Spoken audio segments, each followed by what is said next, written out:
Mesdames et messieurs, c'est frère Franck qui vous parle du centre missionnaire de Krefeld en Allemagne. C'est un grand privilège pour moi de prendre le message de Dieu de l'heure vers votre nation, vers votre ville, vers votre peuple. Nous vivons dans un temps très spécial. Cela veut dire que ce temps est très proche du retour de Christ qui nous a été promis dans Jean au chapitre 14, que lui, il va nous préparer une place et puis il reviendra nous prendre afin que nous soyons avec lui à la maison. Mes bien-aimés frères et sœurs en Christ, il y a certains sujets que nous devons inclure dans chaque prédication. C'est le retour de Christ, l'accomplissement des prophéties bibliques dans notre génération. C'est l'Église et les promesses qui lui ont été faites. C'est Israël et les promesses qui lui ont été faites. Et nous devons donner dans chaque prédication une image d'aperçu des Écritures prophétiques afin que nous ayons la compréhension au sujet du temps dans lequel nous vivons. Premièrement, nous devons comprendre que Dieu, la parole de Dieu, ne peut pas être interprétée, elle doit être crue telle qu'elle est écrite. Cela doit être observé si c'est une prédiction prophétique, et cela va se dérouler de la même manière que cela est écrit. L'homme de Dieu de l'heure, William Branham, avait l'habitude de faire cette déclaration: Dieu est son propre interprète. Premièrement, il fait des promesses, ou il donne des prédictions, et puis, quand le temps arrive, les promesses et les prédictions s'accomplissent. Alors, c'était de même lors de la première venue de Christ. Chaque chose, tout ce qui a été promis de sa naissance jusqu'à son ascension dans le haut ciel était déjà prédit dans les prophéties de l'Ancien Testament. Et la même chose s'applique dans notre temps en rapport avec le retour de Christ, au rassemblement d'Israël et toutes les choses qui sont maintenant en train de s'accomplir. Alors, nous avons besoin d'une orientation divine de la sainte parole de Dieu.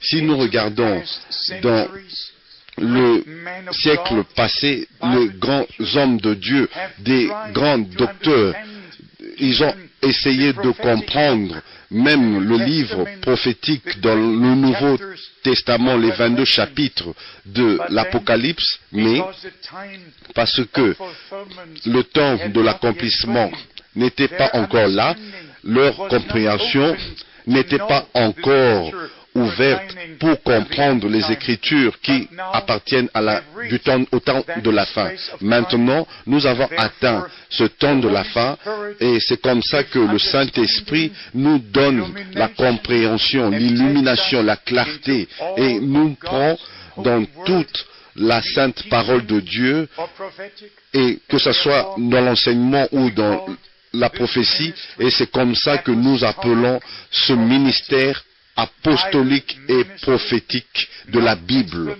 Pas des explications ou des interprétations, mais la sainte parole de Dieu telle qu'elle est écrite.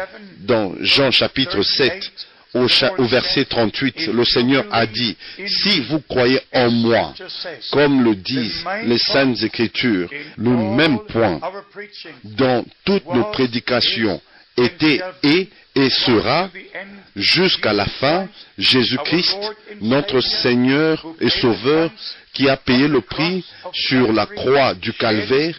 Il a versé son sang, il a donné sa vie pour nous racheter, pour racheter l'humanité.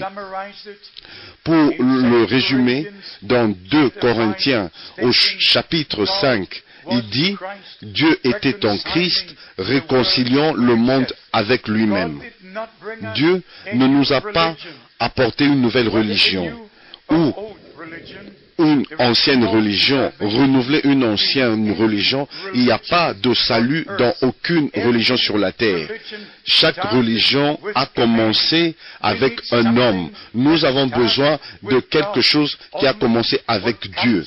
C'est seulement ce qui vient de Dieu qui peut nous ramener à Dieu. Et nous avons besoin de la vie éternelle pour vivre éternellement. Pas des bonnes intentions, pas de la philosophie. Quand la mort frappe, alors c'est là que nous comprenons si nous avons vécu en vain ou si nous avons atteint notre but final d'être dans la gloire avec notre Seigneur pour toujours. Mais bien-aimés frères et sœurs, comme nous l'avons déjà dit, la chose la plus importante est de prêcher Jésus-Christ, d'enseigner la doctrine fondamentale des Saintes Écritures comme il nous a été enseigné et pratiqué au commencement dans l'Église du Nouveau Testament. Vous savez, le jour de la Pentecôte, l'Église du Nouveau Testament a été appelée à l'existence par un acte direct de Dieu, par l'effusion du Saint-Esprit. Et Pierre était le premier homme de Dieu qui, en ce jour-là de la Pentecôte, a prêché sous l'onction et la divine révélation du Saint-Esprit. Il a montré comment les prophéties bibliques se sont accomplies et comment Dieu a ouvert la porte dans le royaume. Dans Luc, au chapitre 16, verset 16, il nous est dit que la loi et les prophètes ont été jusqu'à Jean-Baptiste et depuis ce jour, le royaume de Dieu est annoncé. Et alors nous comprenons qu'au jour de la Pentecôte, que ce royaume de Dieu est venu avec force. Le Seigneur Jésus a dit 3 fois dans les 3 évangiles, il a dit, il y en a quelques-uns qui sont ici qui ne verront pas la mort, jusqu'à ce qu'ils aient vu le royaume de Dieu venir avec puissance. Au jour de la Pentecôte, cela s'est accompli. Et depuis ce jour-là, nous pouvons entrer dans le royaume de Dieu. Mais nous devons être sûrs que nous ne le faisons pas selon nos propres voies, mais conformément à la voie qui nous a été montrée dès le moment où l'Église du Nouveau Testament a commencé. Après que la multitude eut entendu la première prédication, ils étaient convaincus par le Saint-Esprit et la question était, que ferons-nous, mes bien-aimés frères? Et Pierre leur a donné la réponse. Il a dit, repentez-vous, que chacun de vous soit baptisé dans le nom du Seigneur Jésus-Christ pour la rémission de vos péchés. Et vous recevrez le don du Saint-Esprit. Premièrement, c'est la prédication, et de la prédication vient la foi, et vous croyez en Jésus-Christ comme votre sauveur personnel, et après que vous ayez cru, vous êtes baptisé dans le nom de Jésus. Et après cela, vous recevez la promesse, l'Esprit Saint promis. Maintenant, nous allons aussi parler au sujet du livre de l'Apocalypse. Dans les 3 premiers chapitres, nous avons les messages aux 7 églises qui sont prophétiques, qui ont une signification prophétique pour l'Église du Nouveau Testament, qui va au travers de étapes différentes. Et maintenant, nous sommes à la fin du dernier âge de l'Église qui est appelée Laodicée, où les gens disent, nous sommes riches, nous avons toutes choses, nous avons besoin de rien. Et le Seigneur dit, mais que tu ne sais pas que tu es aveugle, misérable et nu. Et il nous donne le conseil de venir à lui et de prendre du collyre afin que nos yeux puissent voir et que nous soyons loin et afin que nous voyions comme les prophètes ont vu, que nous comprenions comme les apôtres ont compris, par la révélation divine du Saint-Esprit. Vous pouvez aller au premier moment et vous comprendrez que c'est tout se fait par la révélation divine qui vient de Dieu. Maintenant, dans Matthieu chapitre 16, le Seigneur a parlé à Pierre, la chair et le sang ne te l'ont pas révélé, mais mon Père qui est au ciel.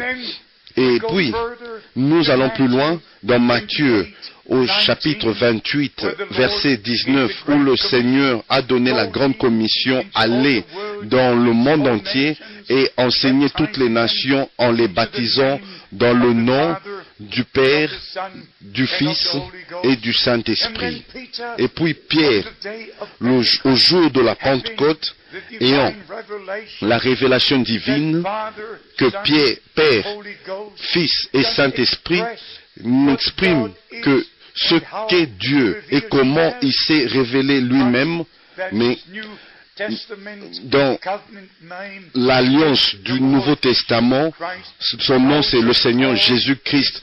Et tu l'appelleras Jésus, car c'est lui qui sauvera son peuple de ses péchés. Et c'est comme ça, Pierre a déclaré dans sa première prédication, repentez-vous et soyez baptisés dans le nom de Jésus-Christ.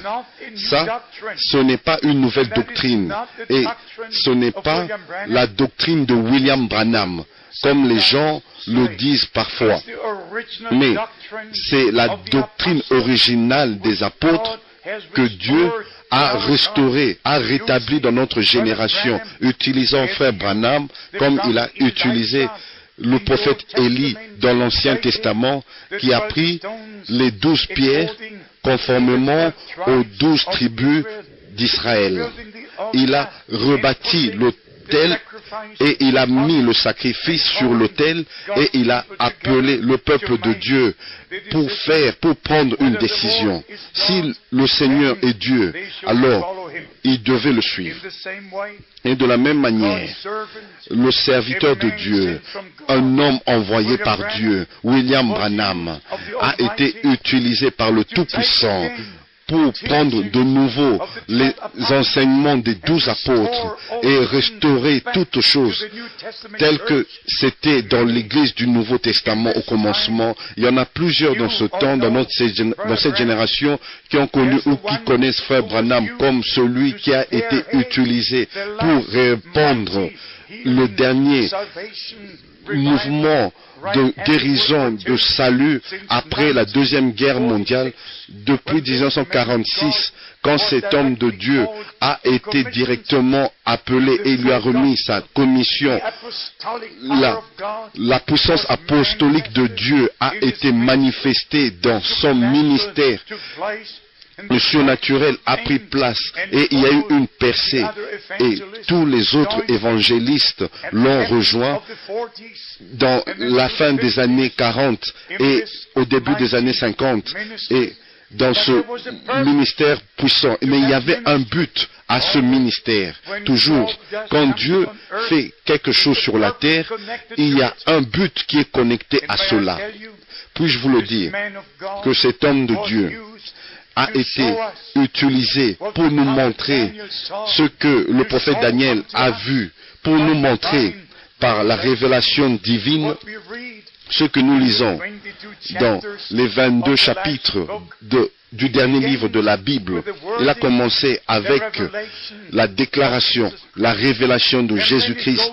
Et puis, ça continue, il a continué montrant comment le Seigneur, le Fils de l'homme, qui marche au milieu des 7 chandeliers d'or.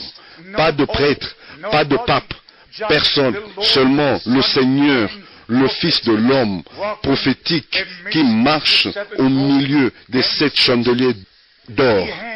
Il avait 7 étoiles dans sa main droite, pas entre les mains d'une église. Dans la main d'une église, on a les les hommes de Dieu, mais dans la main du Seigneur ressuscité, qui a racheté l'Église, qui appelle l'Église, qui bâtit l'Église et qui l'achève. Et l'Église épouse pour le moment de son retour.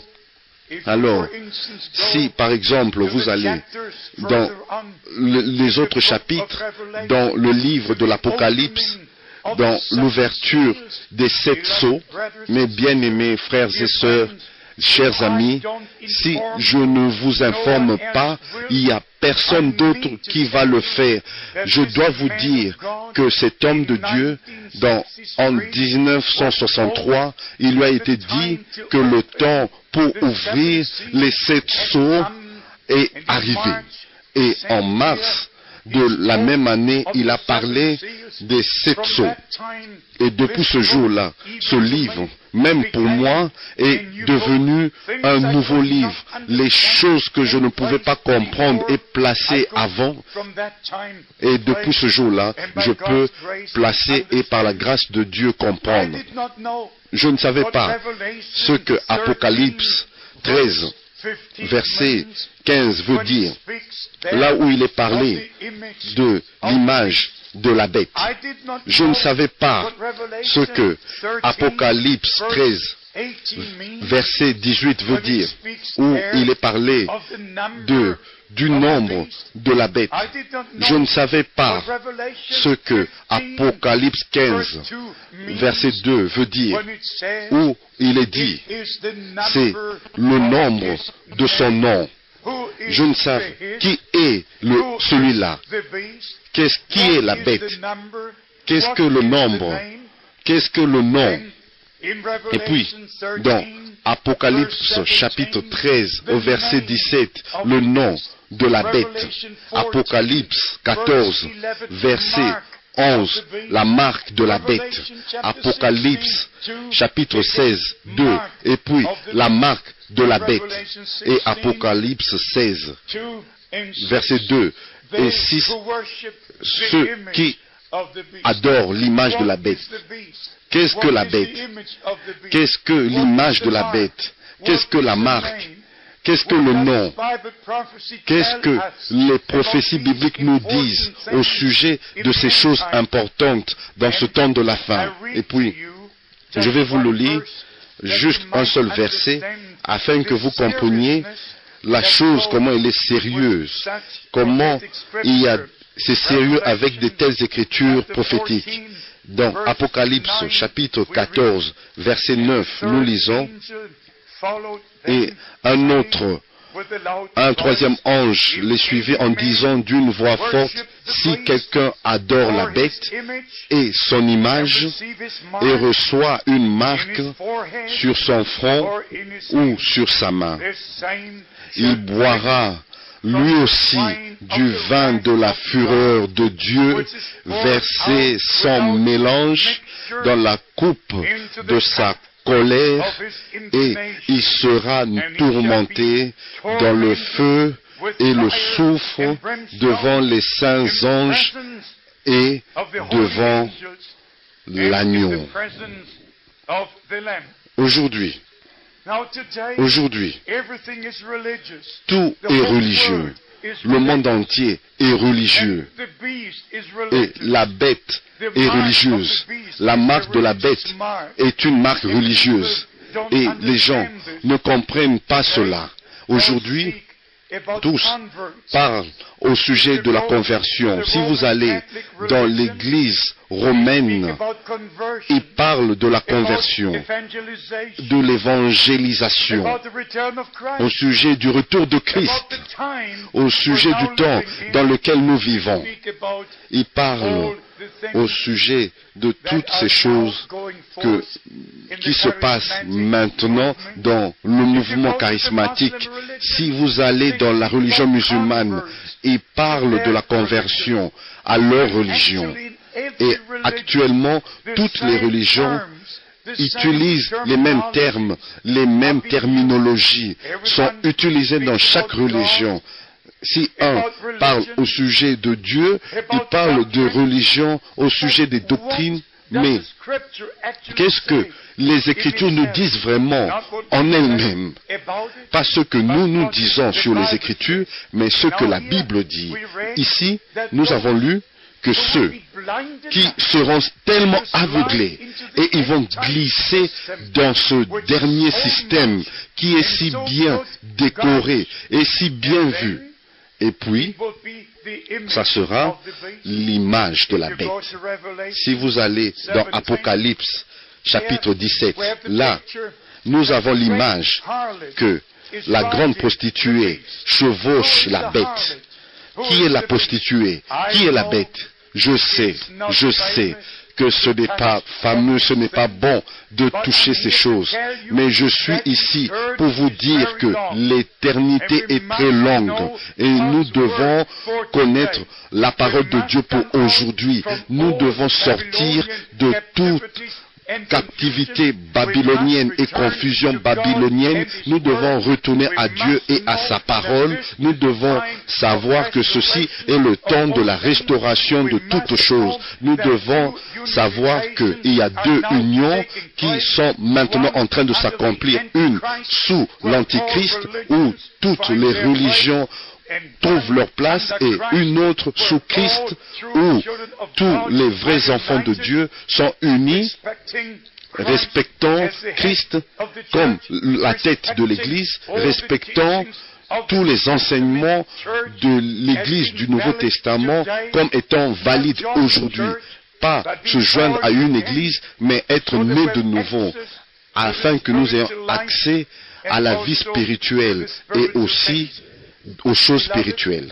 Mais bien aimés, si vous allez dans le prophète Daniel, au chapitre 7, au verset 2 et 3, il parle au sujet des quatre grandes bêtes qui représentent les quatre royaumes successifs mondiaux.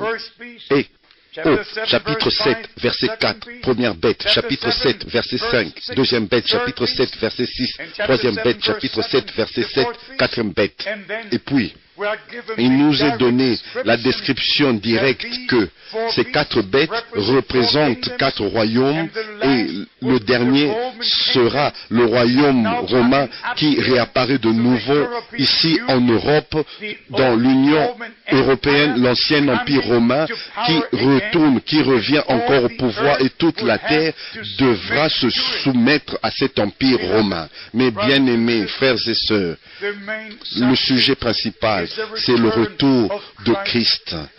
L'appel à sortir de l'Église du Nouveau Testament, à s'aligner avec la parole de Dieu. Le retour au jour apostolique, ce n'est pas suffisant de parler du temps apostolique ou des ministères apostoliques. Nous devons retourner à tous les enseignements originaux. Nous devons séparer la lumière des ténèbres, le faux du vrai, et retourner à Dieu et à sa parole.